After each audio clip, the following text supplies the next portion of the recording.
Assalamualaikum warahmatullahi wabarakatuh. Hello everyone, welcome back to Global Wave, suara santri untuk dunia. Nah, pada kesempatan kali ini kita kedatangan salah satu santri yang lolos SNBP di kampus top 3 Indonesia. Boleh kenalan dulu dong, Kak? Oke, makasih ya untuk waktunya.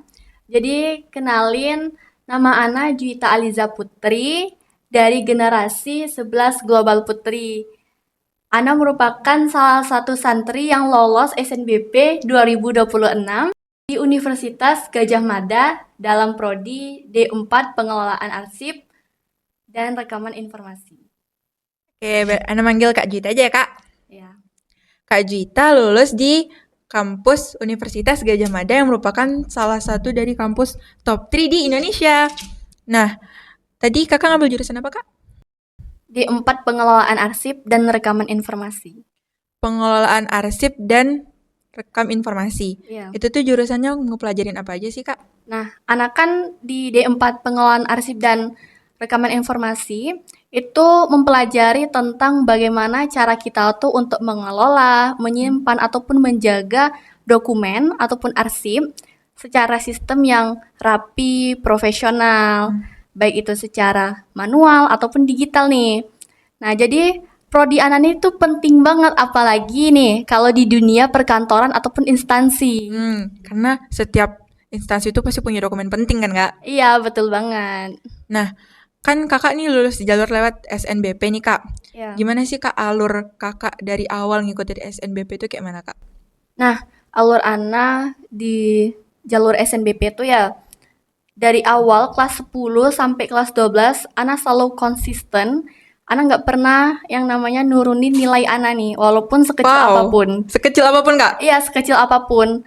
Jadi, emang Ana tuh harus konsisten dari kelas 10 sampai kelas 12. Nah, jadi udah konsisten nih kita. Tinggal sekolah nih yang memperingkatkan untuk siapa aja nih yang lolos di eligible. Oh, Dan di situ alhamdulillahnya Ana lulus di Alhamdulillah. eligible. Maksudnya Ana eligible. Hmm. Jadi tinggal Ana konsultasi nih sama pihak sekolah yang sesuai dengan prodi yang Ana mau dan peluangnya tuh besar kalau misalnya Ana tembak tuh langsung one shot gitu. Nah, jadi setelah kita udah konsultasi dan dapat prodi yang sesuai dengan minat ataupun peluang, jadi kita tinggal daftar di akun SNBP-nya. Setelah kita daftar di akun SNBP-nya, jadi kita tinggal nunggu hasil aja deh. Gitu. Dan pas kakak nengok hasil, warnanya biru. Oh iya, itu SNBP kan milih 2 kan, Kak? Kakak Iya. pilih apa aja? Nah, Ana itu waktu SNBP kan pilihannya ada 2. Di pilihan pertama, Ana milih Universitas Gadjah Mada dengan prodi D4 Pengelolaan Arsip dan Rekaman Informasi. Karena emang dari awal Ana ngincarnya UGM nih. Nah, di pilihan kedua itu harus sesuai dengan domisili sekolah. Oh, Nah, berhubungan dengan orang tua Ana yang gak ngeperbolehin Ana di Sumbar lagi, kayak harus ngerantau yang lebih jauh gitu. Jadi, di pilihan keduanya Ana kosongin. Jadi, SNBP kemarin Ana cuman milih dengan 1 jurusan. berarti langsung nembak ke pilihan pertama gitu, Kak? Iya. Perasaan kakak gimana sih, Kak, sambil nunggu kan pengumumannya tuh ditunggu dulu kan, Kak? Apa feeling kakak selama nunggu pengumuman itu, Kak? Selama Ana nunggu SNBP ya,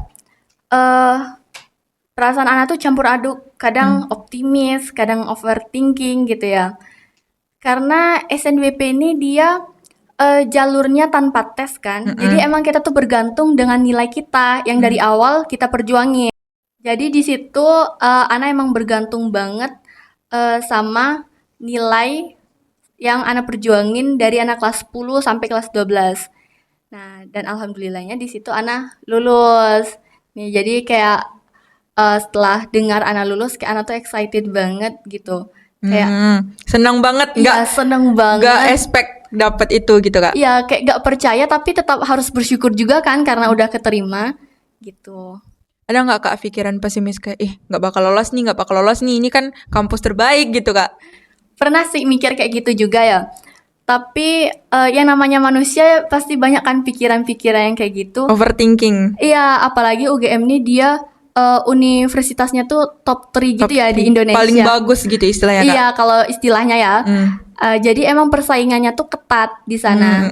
Jadi sempat nih mikir kayak, ih bisa nggak ya lolos gitu di UGM nih. Dan rupanya sebelum itu Ana juga sempat searching kan tentang di prodi Ana daya tampungnya tuh dia 75. Itu semua jalur Kak. Iya, itu udah mencakup SNBP, SNBT, sama Mandiri. Nah, untuk SNBP itu sendiri, itu dia 30% kalau nggak salah. Otomatis daya tampungnya tuh cuman 23 kalau nggak salah ya. Berarti kecil, maksudnya tuh kemungkinannya tuh kecil banget kan Kak? Ya, kemungkinannya tuh juga kecil kan. Dan rupanya setiap orang tuh punya rezekinya masing-masing ya. Alhamdulillah. Dan alhamdulillahnya rezeki anak tuh biru lolos gitu di sana. Pas pertama kali kakak nengok hasil seleksi itu, kira-kira kakak gimana? Kakak langsung senang atau kayak terharu atau kayak bengong dulu gitu Kak? Awal anak keterima tuh ngelihat hasil dari SNBP ya, jujur awalnya Ana sempat deg-degan, sempat mikir macam-macam kayak, keterima nggak ya atau gagal nih merah gitu. Tapi di sisi lain Ana nih punya teman yang support banget gitu.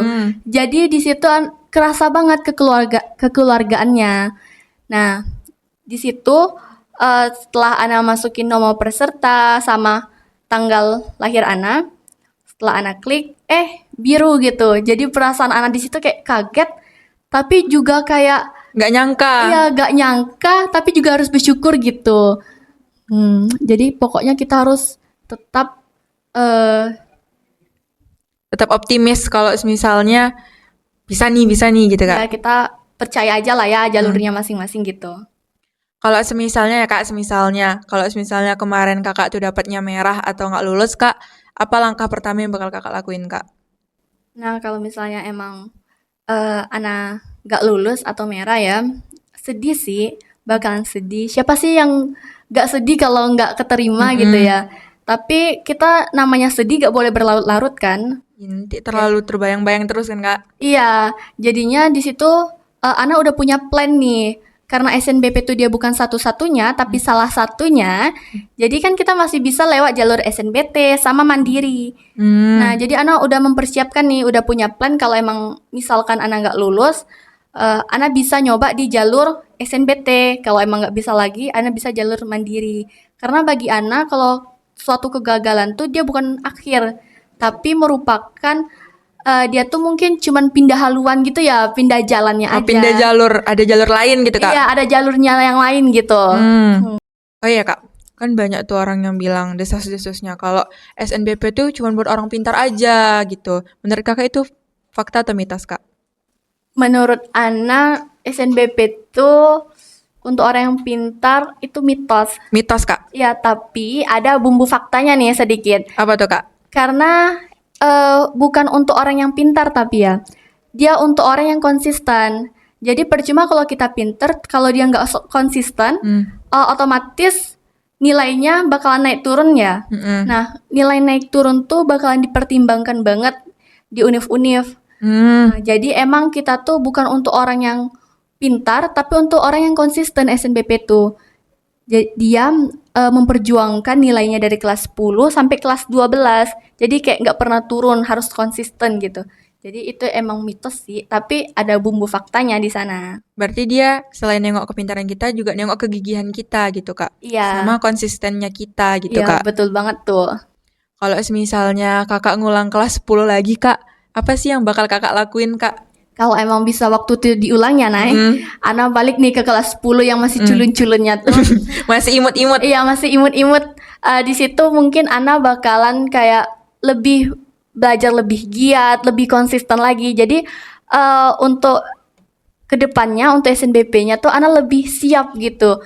Mungkin aja kan Ana bukan di UGM tapi mungkin aja kan Ana bukan di prodi yang ini, tapi mungkin aja Ana bisa lolosnya tuh di prodi Fakultas Kedokteran.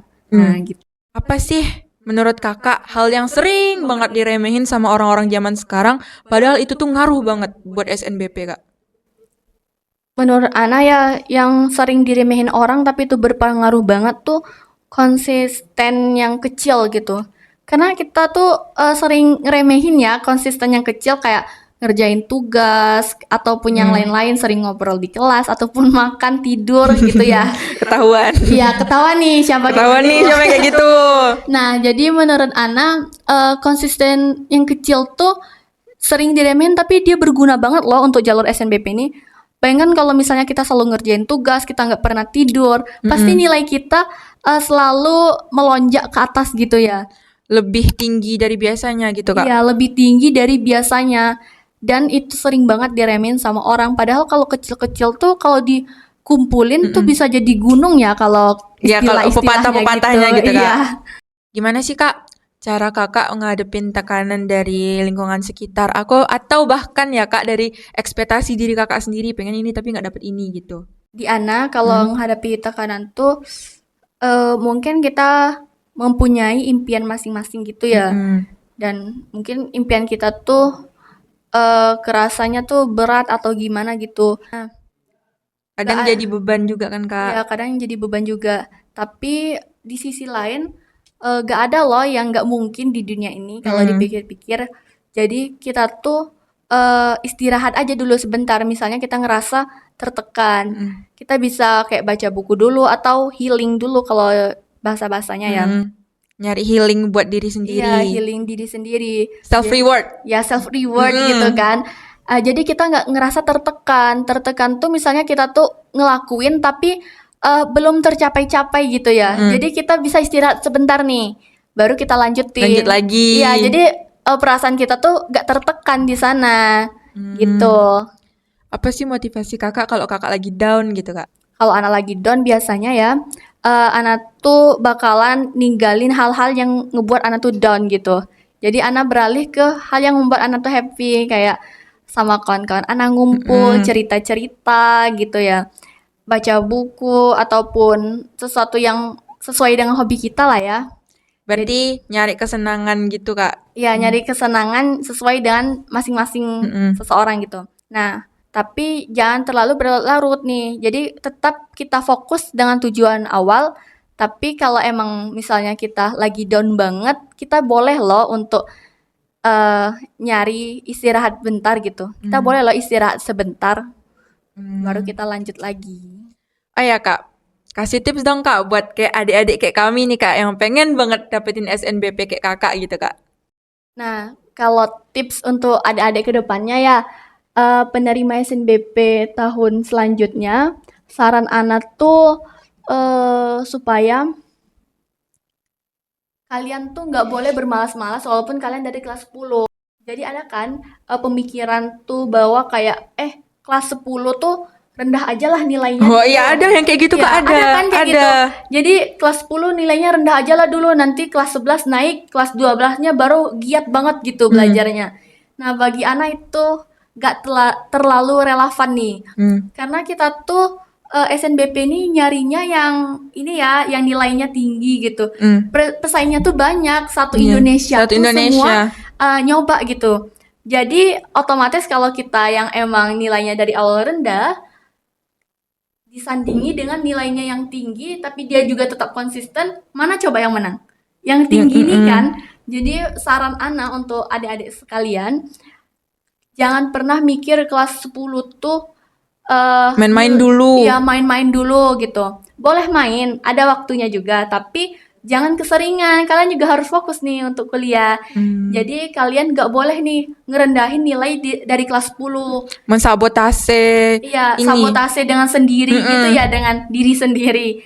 Jadi kalian tetap harus konsisten, tetap harus bersemangat nih dari kelas 10. Jadi waktu kelas 11 dikonsisteni lagi, dan kelas 12 emang harus dikonsisteni lagi. Lebih giat gitu, Iya, Kak. pokoknya harus lebih giat gitu. Gak boleh dari kelas awal tuh dia rendah gitu. Pokoknya kalian dari kelas 10 tuh harus tetap belajar aja gitu. Gak boleh kayak disabotase gitu nilainya. Ada nggak, Kak, kebiasaan Kakak yang unik gitu selama Kakak ngejar SNBP nih, Kak? Kebiasaan unik ya. Kalau di kebiasaan unik,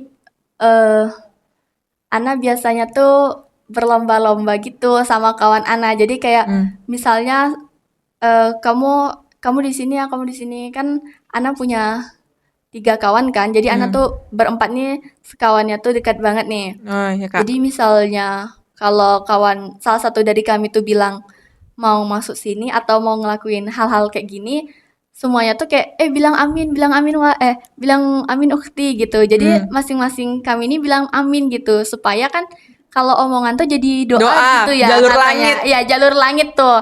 Jadi mungkin aja salah satu dari perkataan teman kita tuh yang ngaminin bisa terkabul gitu.